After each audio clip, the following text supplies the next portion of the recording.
the motivation to IPO, besides, of course, providing exits to whoever would want an exit? So I think that last part is a big motivation for companies like us that actually have outside investors. We took a path which is the sort of tried and tested path of getting outside in capital. Yeah. And it's also a very fiercely competitive market when you're actually trying to build on microtransactions at population scale. So we needed that capital. We didn't have it. So I think in this case, you have to have a steady liquidity environment, not just for us, employees, shareholders, current and future. I think that's one part of it.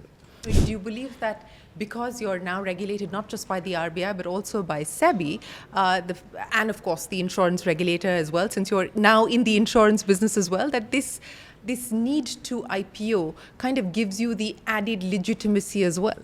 I think that's the right word. I think it's not just the legitimacy, just given the scale that we operate at on the payments business that is regulated by RBI for sure, but also on the other businesses, the scale that we expect to get to. It becomes more of a responsibility, like moving back to India, having a jurisdiction in India was one aspect of it.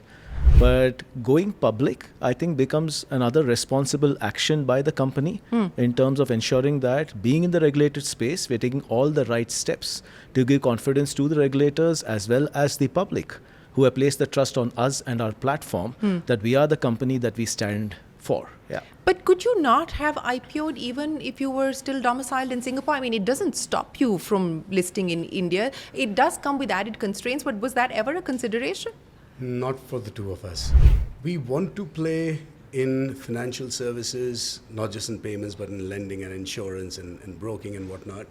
And I think these are all not just sensitive sectors.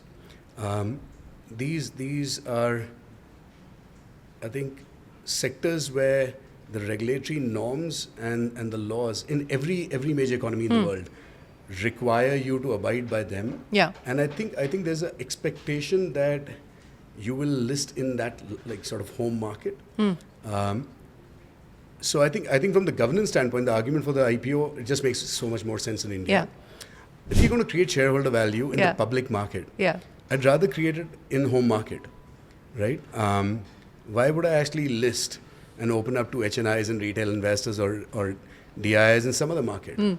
I don't want to. So we love the fact that we are a product that is recognized, used and trusted by so many Indians. And in that scenario, to actually list outside versus list in India, I think it wouldn't be as much fun at all.